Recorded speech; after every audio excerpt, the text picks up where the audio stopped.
Sebelum saya masuk di dalam kebenaran firman Tuhan, saya akan menyaksikan hari-hari ini ada beberapa peristiwa yang saya alami, yaitu beberapa teman saya, teman yang cukup dekat. Yang satu beberapa waktu yang lalu dia didiagnosa kena kanker paru-paru. Umurnya ya sekitar 70-an. Kepastiannya di kanker paru-paru stadium berapa masih belum tahu. Akhirnya dia ke Penang, dan setelah ke Penang dicek semuanya, ternyata stadium 4 dan sudah naik ke otak. Dia pulang sampai di Surabaya, ketemu sama saya, wis naik di otak dia katanya. Apa nih aku ngomong kayak gitu? Kankerku katanya. Lalu terus kamu kayak apa? Ya dia tepi aja. Ini orang ngomong sama saya percaya Yesus tapi gak pernah ke gereja. Dia ngomong kayak gitu. Dan yang satunya juga teman saya, sering kunjungi teman saya yang sakit ini. Kita sama-sama biasanya suka hari Sabtu, kalau saya nggak ke pabrik, saya ke sana berbincang-bincang sama dia sebentar. Teman saya ini ngomong, wis ta tenang ae, kuat ae. Kayak aku ini loh kuat. Aku melok asuransi cukup mahal, 1 bulan itu 4 juta dia ngomong. 1 orang. Dan tak pernah tak gudano, dia ngomong kayak gitu. Lah aku ngomong, puji Tuhan toh, digunakan berarti kamu sakit, ngomong gitu. Terus dia ngomong, ini anak Tuhan. Ya tapi rugi ya karena digunakan. Besok aku tak ke rumah sakit, tak check up semua, nginep aja sehari daripada gak digunakan. Ya terserah kamu, aku ngomong kayak gitu. Besok paginya anaknya telepon saya nangis-nangis. Bantu doa gitu. Kenapa? Papa dinyatakan stadium 4 kanker liver, dan di livernya ada benjolan sampai 5 katanya. Dan umurnya ditaksir cuma 6 bulan. Loh, saya bingung loh, kenapa? Kankernya itu menjalar dari usus besar yang tidak diobati, akhirnya naik ke liver dan kemana-mana, katanya gitu. Saya dengar itu secara manusia, saya pernah didiagnosa juga kanker usus katanya tuh. Otomatis jiwa saya juga terganggu. Loh, gitu loh, ngerti ya. Kok keadaan tenang kok tiba-tiba gitu, jangan-jangan saya juga kayak gitu, keadaan tidak ada apa-apa bisa kayak gitu, kan kayak gitu toh. Terus mulai pikiran saya mumet, gak karu-karuan kemana-mana. Terus saya ngomong sama anaknya, belum tentu lah dokter itu mungkin kan pakai CT scan saja, lebih baik di kolonos, diteropong pakai alat, masuk dari bawah untuk dilihat ususnya, yang ngomong kayak gitu. Kayak apa Su ya? Saya ngomong sama papa kayak apa? Ojo ngomong apa-apa. Papamu nek diomong kayak gitu kayak susuk dulu. Waduh, saya ini hamba Tuhan, saya ngomong kayak gitu. Diomongin kayak gitu saya down. Minggu itu kurusnya hampir 5 kilo, ngomong gitu. Apalagi papamu saya tahu jiwanya kayak apa, ojo ngomong. Terus ngomong kayak apa? Dia minta pulang. Katanya, papa ini sehat kok gak boleh pulang. Katanya 1-2 hari, tapi sampai 1 minggu gak boleh pulang. Kreatinnya naik 1,7. Terus kreatinnya diobati, gak apa-apa. Terus mau kolonos, mau ngomong sama papa kayak apa? Saya datang. Kamu itu kena ambeien dalam, saya ngomong kayak gitu. Jadi dilihat ambeiennya, diteropong, nanti mau dioperasi, ya ngomong kayak gitu. Gak kerasa apa-apa, ambeien ngono iku apa itu? Wis ta ini hasilnya kayak gitu, nurut to. Kon jarine eman-eman itu asuransi, kamu keluar dari sini nanti bayar loh asuransi. Tak mau 2 kali tak gitu, tak bujuin itu. Ya wis gitu. Di kolonos. Kolonos itu pipa selangnya dimasukkan cukup panjang biasanya.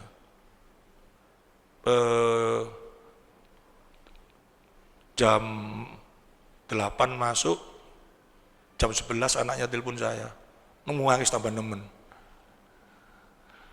Apa ngomong gitu. Masuk cuma 20 cm sudah tidak bisa masuk. Kena kankernya katanya nutup saluran itu. Dokternya ngomong umurnya tinggal 2 bulan katanya. Turun. Waduh, ini ngomong kayak apa ini? Bingung saya. Terus dia selesai kolonos, saya datang, Saya datang, ya Pak, aku mulai, aku, wis gak apa-apa iki. Ngopo ae sehat aku. Mau ke kamar kecil bisa, mau buang air besar ya biasa, gak popo kok dia ngomong kayak gitu. Tahu, jiwa saya kena enggak? Kena.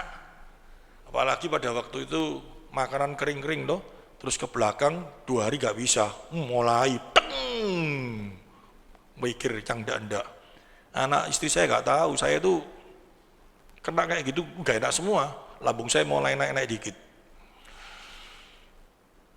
Terus saya dioperasi aja. Yaitu saya omong ini operasi basir gak apa-apa. Dia mau temen lagi. Wah, aku gak ngerasa basir, operasi. Dioperasi, selesai operasi, fotonya hasil operasinya dilihatkan saya lagi tabat. Teng saya. Sak baskom itu loh. Daging sama usus.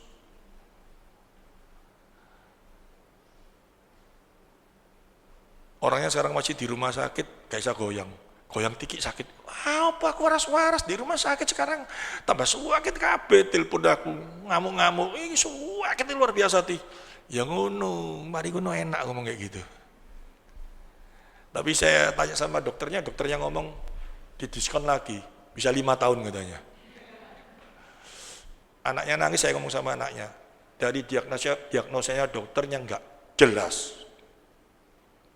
6 bulan, 2 bulan, 2 tahun, sekarang 5 tahun. Kita bukan pasrah, kita percaya kepada dokter yang pasti, yang bisa memberikan umur yang pasti. Tugas kita satu, lakukan semuanya itu. Dan kalau kamu percaya ada Tuhan, gak ada yang mustahil. Tugasmu satu, lakukan itu dengan baik. Saya ngomong kayak gitu, saya di mobil, Tuhan teplak saya. Kamu dulu juga didiagnosa seperti itu, dan kamu gak ada apa-apa sama sekali. Sekarang kamu ketakutan. Karena apa? Kamu belum sungguh-sungguh layani aku dengan hati. Wah, saya kena sekali.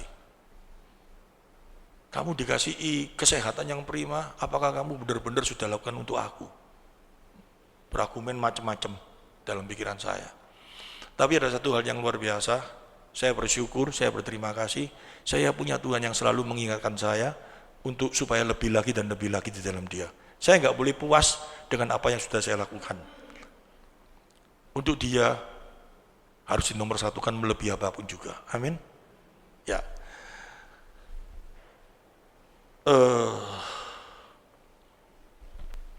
Kesaksian tadi itu menunjukkan satu hal. Manusia itu begitu rapuhnya, benar ya? Begitu tidak ada kekuatannya, begitu tidak ada kemampuan untuk bisa mengatasi sesuatu yang memang di luar kemampuan kita. Ada satu hal di dalam kehidupan orang percaya itu yang terutama itu apa? Apabila kita mengetahui segala kehendak Tuhan, ya, yang terjadi atas diri kita. Apa kehendaknya dalam diri kita? Sayangnya kita sebagai anak Tuhan seringkali tidak pernah menyelidiki kehendak Tuhan itu dalam diri kita apa. Bagaimana kita mengetahui kehendak Tuhan itu benar-benar sesuai dengan yang Dia kehendaki? Bagaimana caranya? Saya kemarin membaca sebuah buku, ada orang yang mencari kehendak Tuhan itu melalui mimpi. Dan dia mimpi, di dalam mimpinya dia disuruh ke Israel naik pesawat. Pesawatnya itu kodenya 747.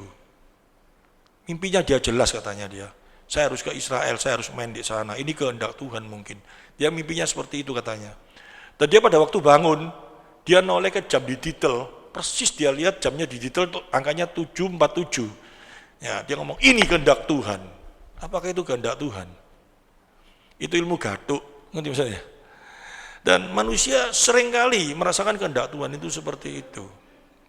Atau pada waktu kita stres, pada waktu hatinya kita bimbang, terus kita ingin mencari kehendak Tuhan. Misalkan kita kerja di sebuah tempat, terus mau dipindah, atau kita ikut atau kita keluar. Terus kita mulai tanya, kehendak Tuhan ini kayak apa? Ini bingung aku Tuhan.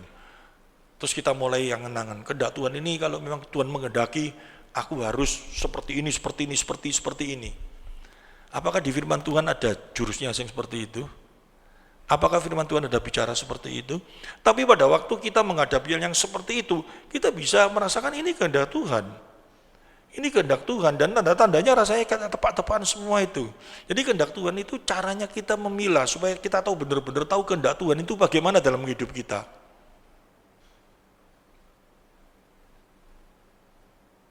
Kira-kira kita sudah sebagai anak Tuhan itu caranya kayak apa?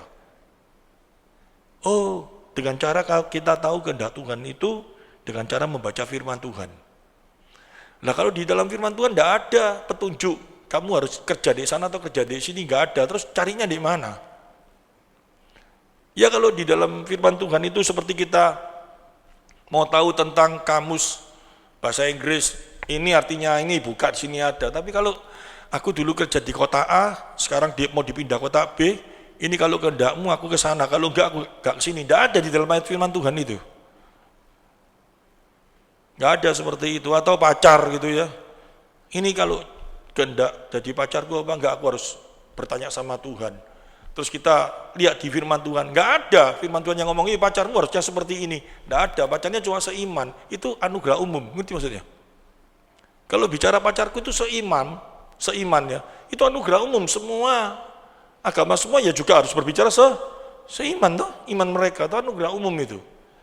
Tapi sesungguhnya kehendak Tuhan itu bisa terjadi dalam kehidupan kita itu kayak apa? Dan kita bisa tahu ini memang kehendak Tuhan. Kalau kita tahu ini kehendak Tuhan, orang yang paling bahagia itu adalah orang yang mengerti kehendak Tuhan memang digenapi dalam hidupnya, benar ya? Situasi apapun juga loh. Mau hari ini gak punya duit, mau hari ini masalah, mau hari ini keluarganya kita lagi masalah besar, sakit ataupun juga, tapi kalau kita tahu ini memang kehendak-Mu Tuhan, kita tenang enggak? Ada orang yang lagi yang ngajar dalam firman Tuhan, kalau kita mengetahui kehendak Tuhan, maka hidup kita akan sejahtera di dalam ekonomi, ngerti maksudnya? Nanti dikasih jalan, wah ini kehendak Tuhan, wah kalau kita, bagaimana kehendak Tuhan bisa terjadi dalam kehidupan kita, caranya kayak apa? Ada syarat-syaratnya gini, dan kehendak Tuhan itu baik, luar biasa, ekonomi kita akan naik gini, omong kosong semuanya. Kehendak Tuhan itu yang terjadi dalam kehidupan kita sebagai anak-anaknya itu yang terutama itu apa sih? Nah ini harus jadi satu barometer yang harus kita mengerti dengan baik. Jangan sampai kita salah, kehendak Tuhan itu yang harus terjadi dalam kehidupan kita ini, kita hidupnya makmur, kita tidak ada masalah, tidak ada sakit, hidupnya enak, lempeng-lempeng saja, itu berarti kehendak Tuhan benar-benar terjadi dalam diri orang percaya. Salah. Buktinya apa? Para rasulnya, para nabinya, bahkan di dalam kitab Ibrani, seluruh saksi imam itu tidak pernah melihat janji Tuhan tergenapi dalam hidupnya. Itu kayak apa? Hari ini kita harus lebih dewasa lagi berbicara tentang mengenai kehendak Tuhan yang terjadi dalam hidup kita.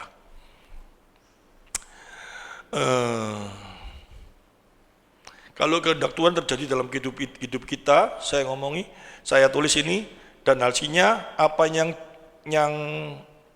pasti, hasilnya yang pasti bukan materi, gitu ya.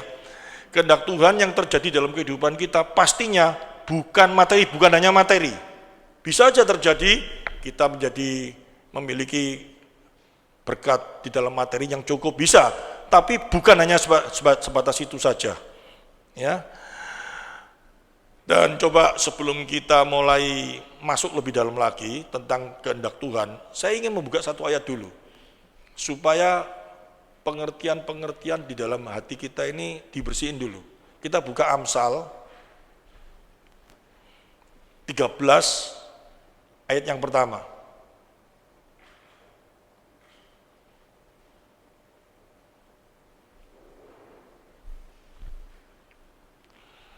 Anak yang bijak mendengarkan didikan ayahnya. Kita semua ini berbicara seperti ini, kita bukan, papaku gak ada kok, jadi tidak perlu ayat ini. Ya lucu kayak gitu ya. Ini berbicara tentang bagaimana seseorang itu harus menerima didikan daripada kebenaran firman Tuhan. Amin. Ya. Didikan hanya, tetapi seorang pencemooh itu apa sih? Kira-kira pencemooh itu apa? Ayo, yang duduk di sini suka ngomong pencemooh. Kira-kira pencemooh itu apa? Tidak mendengarkan hadikannya. Pencemooh itu apa sih? Pencemooh ini biasanya bukan terjadi dalam kehidupan manusia dengan manusia, tapi pencemooh itu antara manusia dengan Allah. Firman Tuhan ditegurkan ke dirinya, dia bukannya cuma menolak, tetapi mengembalikan dan mengata-ngatain, itu pencemooh.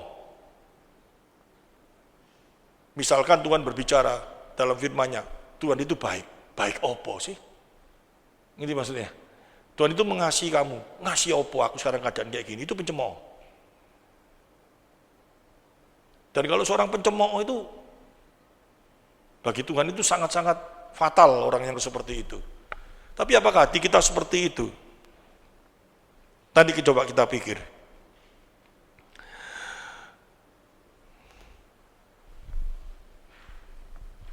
Kalau kita masih seperti itu, ya kita harus minta ampun sama Tuhan dulu. Karena kalau kita memiliki hati yang seperti itu, karena firman Tuhan pada waktu diajarkan, diberikan kepada kita tolak. Karena firman Tuhan yang masuk di dalam hati kita akan kita terima apabila sesuai dengan kehendak kita, bukan kehendaknya. Itu kita pencemooh. Dan itu keji di hadapan Tuhan. Kita sadar hal ini enggak? Karena kalau paradigma kita selalu firman Tuhan itu yang masuk di dalam hati kita ini, ya aku mintanya seperti ini, aku sesuai, baru kita terima.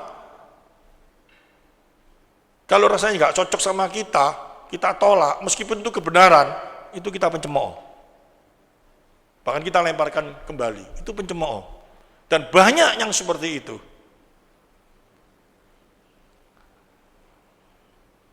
Dan biasanya orang yang seperti itu pada waktu dalam kehidupannya itu kayak apa? Stres. Orang kalau lagi stres, lagi bimbang, lagi bingung, untuk menerima firman Tuhan itu gak mungkin bisa. Yang ada cuma apa? Cemooh. Ditolak firmannya bahkan dikembalikan. Jadi kalau kita mau cari kehendak Tuhan, yang pertama, jangan dalam kondisi stres. Tahu maksud saya? Jangan kondisi, cuma dalam kondisi kayak apa ya, bingung, dalam kondisi mencari keputusan ini tak putus, toh ini apa ini, terus kita berdoa, Tuhan mana ini, aku harus milih mana ini. Itu enggak ada caranya seperti itu. Kehendak Tuhan tidak akan bisa terjadi yang benar di dalam hidupmu kalau kamu seperti itu. Jadi kalau dalam kondisi tertentu yang kita lagi stres, lagi menghadapi situasi yang nggak enak, apa yang harus kita lakukan? Menyediakan waktu, menyediakan waktu untuk menyadari dan dihilangkan stres dengan cara apa? Refreshing dulu, santai dulu, nggak apa-apa. Ya, refreshing dulu, santai dulu. Bentuknya apa? Macam-macam. Sesuai dengan setiap pribadi saya nggak tahu, santai dulu, nggak apa-apa. Sekarang loh, kalau kita keadaan kalut ya, keadaan menghadapi situasi yang paling berat, terus kita cari ini maunya Tuhan kayak apa? Apakah bisa kita lakukan dengan pikiran yang positif benar, atau yang terjadi dalam pikiran kita itu selalu yang keluar nanti akhirnya apa? Bukan kehendak Tuhan, tapi apa? Keinginan diri kita. Terus seperti itu nggak mungkin kehendak Tuhan itu bisa terjadi dalam kehidupan kita. Dan ini banyak orang yang suka mengajarkan dalam hal itu, yang salah. Orang stres, puas, udah gak karu-karuan kalut, disuruh masuk di dalam ruang doa, disuruh doa terus. Akhirnya yang terjadi apa? Tambah stres, tambah edan. Dia sudah kalut, sudah tidak bisa menguasai pikirannya, bingung sekali. Terus masuk di dalam ruangan, terus Tuhan, Tuhan tolong, Tuhan, Tuhan, Tuhan tolong. Berharap kayak apa? Tuhan ngomong di pinggirnya, kamu gini yo, gitu tuh. Kamu sesuai gini. Kan berharap seperti itu. Itu bisa terjadi dengan pikiran yang orang keadaan kalut, nggak normal, nggak mungkin bisa. Yang terjadi cuma apa? Keinginan dagingmu yang keluar terus. Dan ini seringkali dilakukan anak-anak Tuhan dengan cara pikir yang salah. Seperti itu. Dikira kalau keadaan stres baru datang ke Tuhan. Dan kita pakan pada waktu itu mungkin. Ini sepeda motor ini dijual apa enggak ya? Dijual apa enggak ya?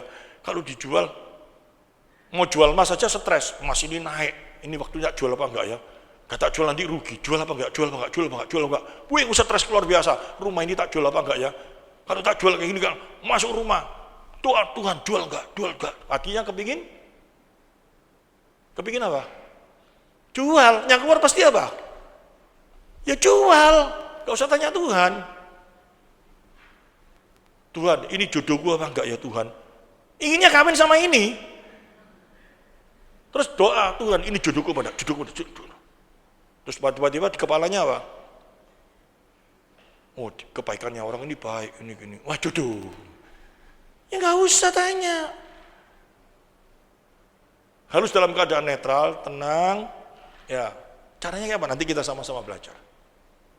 Baru kita bisa rasakan berapa kehendak Tuhan secara luar biasa. Ini satu kebiasaan cara yang salah. Cara yang enggak benar. Yang pertama tadi, tidak bisa menerima firman Tuhan dengan sesuai dengan apa yang Tuhan inginkan.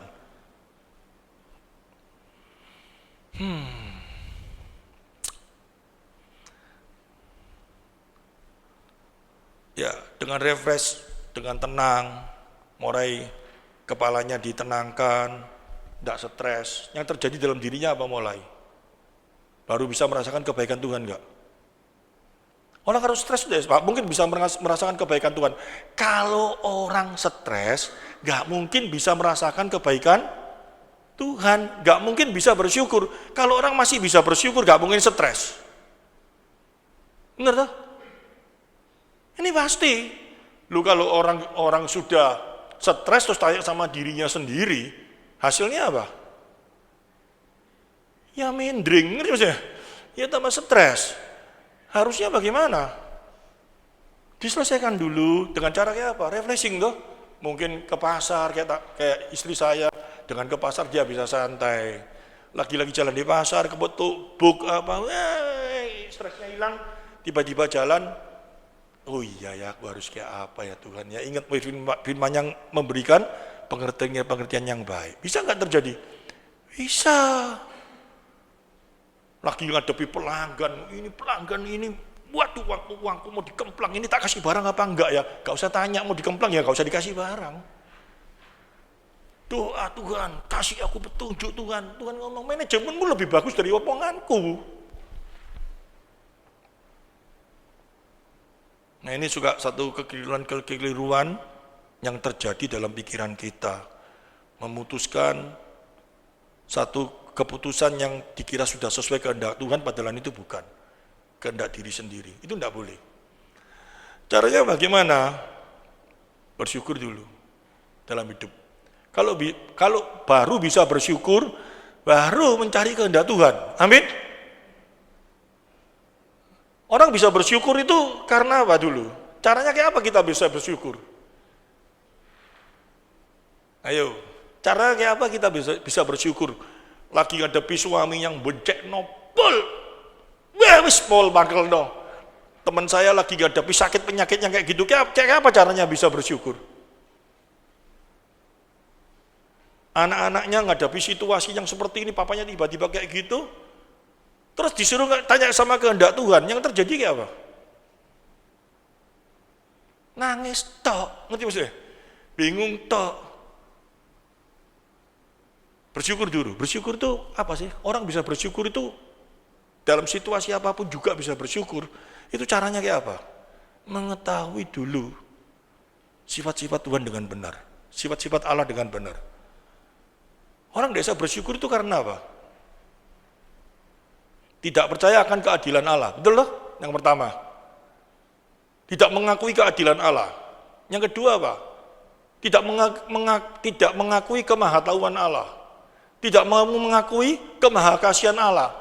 3 hal ini kalau nggak ada dalam diri seseorang dengan benar, dalam situasi yang apapun juga tidak mungkin bisa bersyukur. Bersyukurnya paling cuma pada waktu enak, ngerti maksudnya? Uangnya banyak, sehat, keluarganya baik, mau bersyukur gampang. Gak usah anak Tuhan, anak setan pun bisa, ngerti maksudnya? Kalau kayak gitu. Tapi kalau dalam situasi apapun juga kita bisa bersyukur, caranya kayak apa? Mengakui ketiga hal ini, keadilan Allah, kemahatauan Allah, kasih Allah, dengan absolut. Kasih Allah itu nggak bisa berubah, karena di dalam dirinya itu memang kasih. Kalau kasihnya manusia ini bisa berubah nggak? Tergantung situasi. Tapi kasihnya Allah itu nggak bisa berubah. Kalau dia sudah ngomong aku mengasihi kamu, sampai kapanpun juga, dalam situasi apapun juga, dia mengasihi. Allah turut bekerja dalam segala hal, mendatangkan kebaikan bagi setiap orang yang dikasihi. Kebaikannya itu jangan dikira cuman hidup sehat, uang banyak, keluarga sejahtera itu barisan mendatangkan kebaikan. Kebaikannya itu harus digarisbawahi, itu menuju kepada apa? Kehidupan yang kekal. Menuju apa? Nama Allah dimuliakan. Itu iman yang benar. Rasul Paulus kepalanya dipotong itu kebaikan. Rasul Paulus akhirnya kepalanya dipotong doh. Kebaikan enggak? Secara manusia enggak baik. Siapa yang mau kepalanya dipotong? Enggak baik, tapi itu sesuai dengan rencana Tuhan enggak? Mendatangkan kebaikan enggak? Kebaikannya kayak apa? Melalui dipotongnya kepala Rasul Paulus itu, sampai hari ini kita percaya penulisan Paulus yang diilhami oleh Roh Kudus. Seumpama Paulus mau dipotong terus Paulus berontak, keluar kungfunya lari, nggak jadi mati, mau percaya sama Paulus yang ditulis? Gak mungkin, ngerti?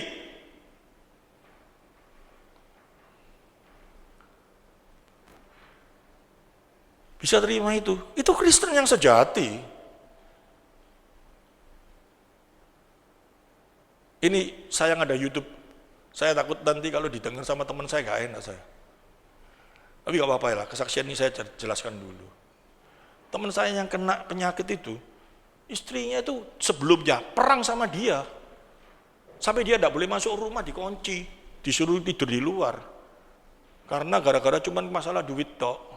Bukan masalah teman saya ini nakal sama perempuan, enggak. Benci setengah mati istrinya.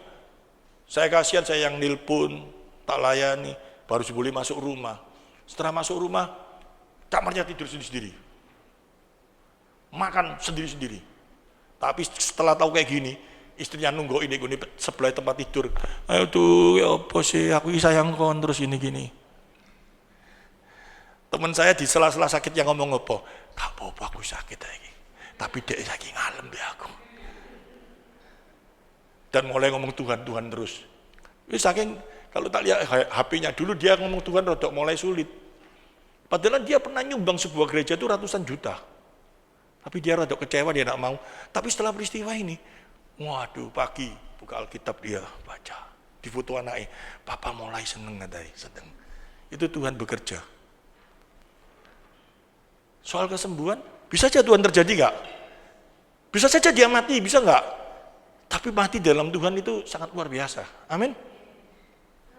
Sampai punya iman seperti itu. Anda mungkin menghadapi cobaan yang sangat berat, seberat apapun juga. Tapi kalau iman Anda makin maju, bersukacitalah, gak usah sedih. Karena Allah sudah bekerja dalam hidup Anda, mendatangkan kebaikan bagi kita. Makin memuliakan Tuhan dalam situasi apapun juga.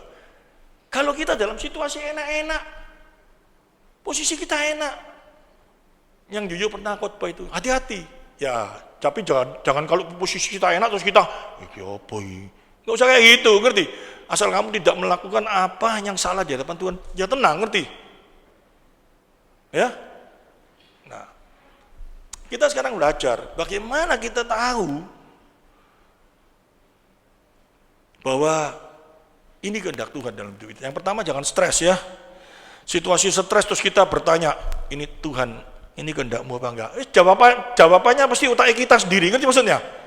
Pasti orang ini tak tempiling apa enggak ya Tuhan ya? Wis tempiling aja, gak usah tanya Tuhan. Wis kadung mangkel kok, ngerti maksudnya? Ya toh, bagaimana kita bisa mengampuni dulu, kita bisa bersyukur, waduh orang ini kok jahat sampai aku tenang Tuhan aku. Baru kita bertanya apa yang harus kita lakukan. Amin.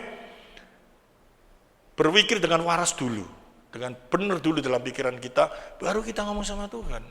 Kalau enggak, yang ngomong sama diri sendiri. Bersyukur, mengakui akan kasih Allah, pengetahuan Allah, kedaulatan Allah dulu. Bisa enggak itu? Kedaulatan Allah itu apa sih? Di dalam kedaulatan Allah itu apa sih? Yang harus kita pegang. Orang Kristen mau bersyukur, ditanya kedaulatan Allah itu apa sih? Bingung. Ya apa? Kedaulatan Allah itu pokoknya bisa lakukan apapun juga. Dia itu berdaulat. Kayak teman-teman padahal salah. Kalau aku punya Allah yang bisa lakukan apapun juga, pokoknya dia mau lakukan apapun juga itu bisa. Saya takut punya Allah kayak gitu. Karena kedaulatannya itu dilindungi dengan kekudusan. Kasih, semuanya jadi satu. Kedaulatan Allah itu bukan diktator, ngerti maksudnya? Kalau diktator itu ya apa? Dia habis ngomong A, dirubah jadi B, saya enak udele, ngerti maksudnya? Bisa toh? Allah kita bukan diktator, dia berdaulat tapi dia tidak diktator. Kedaulatan Allah itu dilindungi oleh apa? Firman-Nya. Dia tidak akan lepas dari firman-Nya. Firman-Nya itu baik enggak? Baik. Loh kok udah ada sih ngomong baik nih, heran saya. Firman-Nya itu baik enggak? Baik. Sangat baik. Situasi kalau baik, orang kok bisa sakit? Firman-Nya enggak pernah berjanji kalau engkau di dalam aku kau enggak akan pernah sakit. Enggak ada. Benar enggak? Firman-Nya tidak pernah berjanji, kalau kau di dalam aku, kau mesti kaya raya. Nggak ada. Firman-Nya nggak ada berjanji, kalau kau di dalam aku, keluargamu tidak akan terjadi perang dunia. Nggak ada. Anakmu tidak akan mengalami kecacatan. Nggak ada. Bahkan dia ngomong apa, melalui kecacatan ini nama Tuhan dimuliakan. Bisa nggak? Itu firman-Nya berjanji seperti itu. Nggak mau belajar firman-Nya, mau mengerti tentang keadilan Allah. Omong kosong. Orang bisa ngerti keadilan Allah dengan suasana bersyukur. Dasarnya apa? Firman Tuhan lagi. Amin. Dia berdaulat penuh dalam hidup kita, tapi dia tidak pernah melanggar firman-Nya. Kalau kita bisa sakit di dalam kedaulatan Allah, bisa. Tapi dia jaga jiwa kita. Tidak akan bisa memungkiri dia. Tidak bisa apa? Murtad di hadapannya. Ngerti maksud saya? Kita bisa kehilangan nyawa, tapi kita tidak bisa. Kita bisa kehilangan jiwa kita, tapi kita tidak bisa kehilangan iman kita di hadapannya. Itu kebenaran. Rasul Paulus bisa kehilangan nyawanya, kepalanya putus, tapi di dalam situasi apapun juga dia tetap memiliki iman yang benar di hadapan Tuhan. Secara manusia, Sadrak, Mesak, Abednego masuk dapur api. Kira-kira Sadrak, Mesak, Abednego itu otaknya normal enggak? Normal toh? Orang kalau masuk dapur api itu pasti sakit, panas toh? Tapi dia benar-benar mengerti tentang kedaulatan Allah. Sehingga dia ngomong apa? Meskipun Allah sanggup menolong aku dari dapur api ini tidak sampai terjadi, kalaupun aku dimasukkan di dalam kedaulatannya, aku percaya. Dan aku tidak akan memungkiri. Itu iman. Meskipun aku hari ini mungkin mengalami sakit apapun juga. Tapi KB ngomong, aku tidak mau. Gitu tuh. Tapi aku percaya, ini kalau memang di dalam kedaulatannya, melalui sakit ini, namamu dimuliakan, aku yes. Berani yang ngomong kayak gitu? Enggak ada yang ngomong. Meskipun perusahaanku mungkin hancur total, tapi melalui ini, Aku makin mendekati engkau. Bisa terjadi? Bisa. Bisa loh. Ayub itu perusahaannya hancur semua. Terus kita ngomong, iya tapi dia dibalik dong semua, lebih gede, lebih akeh. Aduh. Jangan ngambil satu ayat saja di belakangnya, yang di depan itu harus dipelajari juga. Ngerti maksudnya? Itu sedang berbicara kedaulatan Allah. Allah bisa mengambil, Allah bisa memberi. Tapi jangan diharap dong, mari diambil diberi. Loh jangan. Manusia itu kan suka kayak gitu. Jangan memperkosa satu ayat. Ayat itu terdiri dari seluruhnya. Ini dimengerti dengan baik.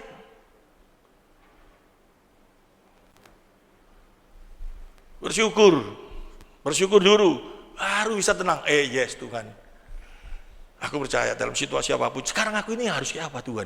Kan sudah percaya toh kalau kayak gitu toh. Orang kalau bisa bersyukur itu kan karena apa? Mengakui kedaulatannya, mengakui kemahatauannya. Kamu tahu semua ini terjadi, kamu tahu Tuhan. Tapi kamu biarkan karena apa? Ada satu hal yang indah dalam hidup karena kamu kasih sama aku. Gak mungkin kasih itu menyakitkan aku. Gak mungkin kalau kasih itu dia akan membuat aku sengsara, gitu. Kalau dia mengasihi aku, gak mungkin akan membuat aku celaka. Bener ya? Celaka jangan diukur cuma materi tok. Kita ini manusia baru, ciptaan baru, bener ya? Harus pakai pikiran? Pikirannya baru apa lama? Ya ini firman Tuhan ngajar, bagaimana kamu memiliki pikiran baru ini. Enggak, aku pakai pikiran lama dan baru, sorohon. Bingung. Nah, dengan bersyukur mengakui akan kasih Allah yang Maha Tahu, berdaulat. Contohnya siapa? Nabi Yeremia, Nabi Musa. Pada waktu dia masih kalut, bingung semua. Musa itu kan juga bingung kan? Habis bunuh orang dia lari. Terus Tuhan ngomong, Musa, aku akan pakai kau untuk menjadi pemberita firman bagi bangsaku. Musa ngomong, aku gak bisa ngomong. Dia tidak percaya tentang siapa itu Tuhan, kebingungan. Yeremia juga kayak gitu. Yeremia coba dibaca dalam Yeremia pasal 1 ayat 6.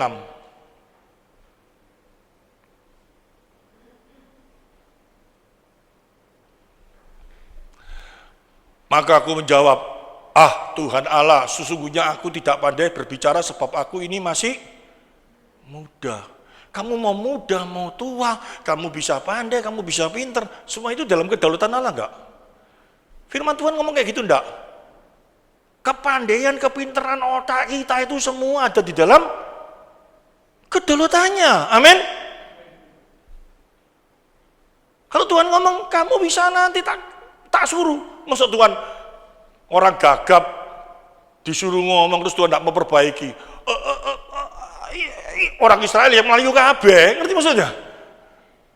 Kalau Tuhan nyuruh, Tuhan pasti mau menyertai segala sesuatunya. Mengaku itu enggak, tahu itu enggak. Dia enggak jadi tenang, dia mengandalkan pikirannya sendiri, kekuatannya sendiri dengan stres. Gak bisa aku ini, gitu tuh.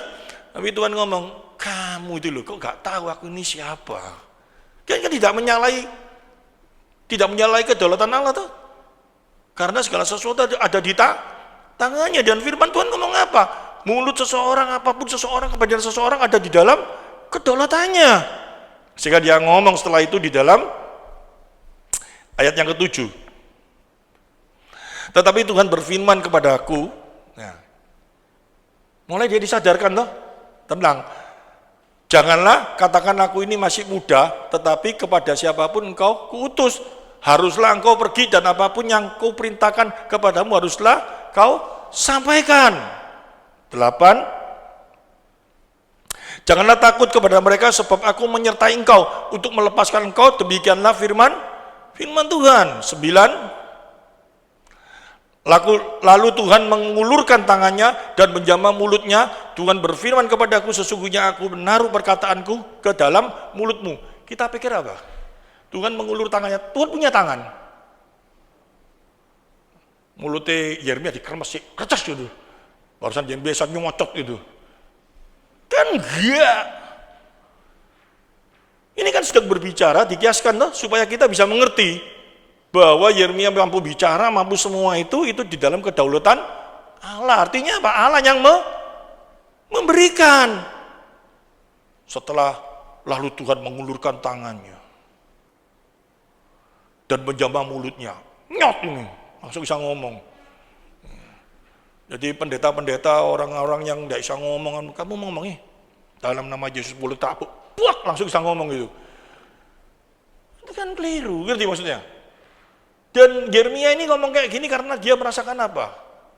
Dia sudah tenang, dia tahu, oh, yang mengutus aku ini adalah Allah yang berdaulat atas hidupku, Allah yang berkuasa atas aku, Allah yang memiliki kasih, Allah yang melakukan segala sesuatu dalam hidupku. Baru orang yang seperti gini baru bisa mengerti tentang kehendak Tuhan, nggak pele-pele, ngerti maksudnya? Otak manusia ini repot. Kemarin saya ngomong-ngomong sama salah satu pegawai saya, bayaranmu piro? Ya kalau terima bersih sekitar 4 juta. Gak cukup bos. Soro saiki. Loh. Awakmu kan, maaf ya, bojonya kan sudah dipanggil Tuhan. Kok irup dhewean kok gak cukup bos. Waduh, digawe iki. Kalau otaknya sudah ngomong gak cukup, tetap gak cukup gak? Tak kasih 10 juta pun tetap gak cukup gak? Kebutuhannya dinaikkan terus sampai dia kalau dia ngomong gak cukup, bener gak? 10 juta, gak cukup bos. Saiki aku nek ngombe mesti ngombe whisky, ya gak cukup, bener gak? Aku nek makan mesti pisah, ya gak cukup, ngerti? Saya ngomong sama dia, papa saya itu dulu dari Cina datang di sini, bondo apa? Alat cukur sampai sisir. Ono orang dipotong rambutnya sisir, dikumpulan duitnya sekarang kumpul berapa? Saya masih ingat mama papa saya. Mungkin uangnya cuma kumpul 3 juta kalau cuma gitu. Sama dia apa? Wah cukup ini. Dia itu ngerti maksudnya? Dipakai untuk pengeluarannya berapa, disisakan berapa. Ini ceritanya seperti siapa? Tahu sih semua. Yang punya pabrik rokok di Samsu. Saya bukan lagi promosi pabrik rokok ya. Namanya Lim Sente, bukan Lim Senting loh ya. Lim Sente itu seorang anak yang dari Cina, saya belajar sejarahnya. Umur 10 tahun datang ke sini sama kakaknya. Ya. Setelah sama papanya 3 orang. Setelah sampai di Indonesia, papanya baru datang, papanya meninggal. Dan dia dititipkan ke salah satu orang Cina yang kasihan sama dia. Dia dititipkan di sana dan dia diajari cara mengolah duit, tapi gak dituliskan caranya mengolah kayak apa. Anak umur 11 tahun itu setiap hari jual jajan basah di gerbong kereta. Itu maksudnya. Jual jajan basah di gerbong kereta itu sampai 4 tahun. Setelah dia agak besar dikit, dia mulai ngeliting rokok di rumah. Ini kenapa? Tidak ada pabrik rokok masihan, ya. Tahun dia datang itu tahun 18 berapa, belum tahun 90. Dia mulai belum tahun 9. Jadi dia mulai ngeliting rokok, dia buat tahu sendiri dan dia jual di gerbong itu. Dan dia kumpulkan duit sampai dia agak dewasa sedikit, dia menikah sama perempuan Cina dan dia beli warung di Pabean Cantian. Warung kecil. Di sana istrinya jual masakan, plus dia itu ngeliting rokok dan pembelinya mulai banyak. Setelah banyak, kebakaran, entek ludes. Terus dia ditawari pabrik rokok yang ada di Dapuan itu, sekarang jadi pabrik rokok Sampurna. Itu yang ngelola orang lain, bangkrut, dijual dengan harga yang tidak masuk akal, tapi dia mau pergi ke kota lain, hari itu juga, kalau nggak dibayar, batal. Dia bingung, cari duit di mana, dia kebakaran tidak punya duit. Istrinya ngomong kayak gini, saya nabung di dalamnya bumbung, dia setiap hari itu nabung duit di sana. Dan uang itu dibuka untuk beli pabrik itu. Jadi maksudnya apa sih kesaksian ibu sama itu, tujuannya apa sih? Kalau orang sudah ngomong dalam pikirannya, nggak bisa, nggak mau, nggak cukup, uang segini nggak cukup, sampai kapanpun nggak cukup, ngerti maksudnya? Kita dapat bayaran berapapun nggak mungkin bisa nabung kalau kita ngomong nggak cukup. Tapi kalau kita ngomong cukup, ini dipilah-pilah-pilah, mangan itu piro sih? Wih, makan bisa mahal-mahalnya berapa sih? Kalau cari yang mahal-mahal ya banyak, tapi kalau yang cari yang agak murah-murah, pokok perutnya kenyang, bergizi ada nggak? Ada. Makan ayam itu nggak harus paha toh. Leher ini juga ayam toh. Masa leher itu binatang lain? Beli bruto ya enggak ayam toh. Cekernya juga ayam toh. Di pasar ada tuh jual ceker. Dikasih kuah, dimuti toh rasa ayam, ambil nasi. Kan bisa toh. Kan nggak harus mewah, tapi kan sehat toh. Kalau niatnya supaya bisa mengumpulkan duit, bisa terjadi toh. Yang nggak bisa itu kayak apa? Aku harus makan ayam yang enak, harus makan ini enak, aku kumpul duit yang banyak, aku kerjanya dikit. Sampai mati nggak bisa. Ini ngajari bisnis titik, ya. Sekarang masuk di firman Tuhan. Kalau kita sudah ngomong sama firman Tuhan, kenapa? Kalau kita sudah ngomong sama firman Tuhan, ngaluk firman Tuhan ini aku gak bisa kabeh. Aku cuma yang bisa ini, cuma ini tok. Berarti kehendak Tuhan gak bisa semua di dalam hidup kita. Kehendak Tuhan yang bisa kita terima cuma yang sesuai dengan keinginan kita. Ya sampai kapan kita ya tidak bisa berjalan di dalam kehendaknya. Berjalan di dalam kehendaknya dan kehendakmu.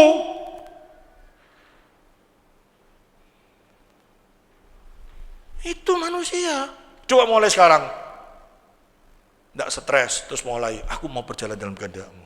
Aku percaya sama kamu Tuhan. Aku ingin betul-betul. Waduh, setiap detik, setiap saat dia berbicara sama kita. Betul nggak? Tuhan, aku ini tidak bisa Tuhan, aku pokoknya di gereja. Kena bangku, cek langsung tidur. Kalau pikirannya sudah kayak gitu, mau motornya melek ya tidak bisa. Dileleh ya tidak bisa. Itu saya. Dulu.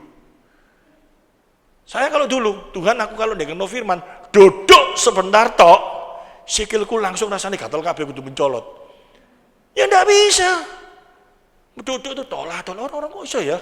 Saya rasanya ngomong apa iki? Pikir-pikir saya enggak mau. Tapi coba kalau kita mulai melatih diri kita. Tahu siapa itu Tuhan dan mulai ngomong, Tuhan, aku mau. Dan aku percaya. Dan aku ajar aku. Wah, ada satu perubahan yang sangat luar biasa. Ya, dan yang tadi yang pertama apa? Kerangka berpikir untuk sedia menerima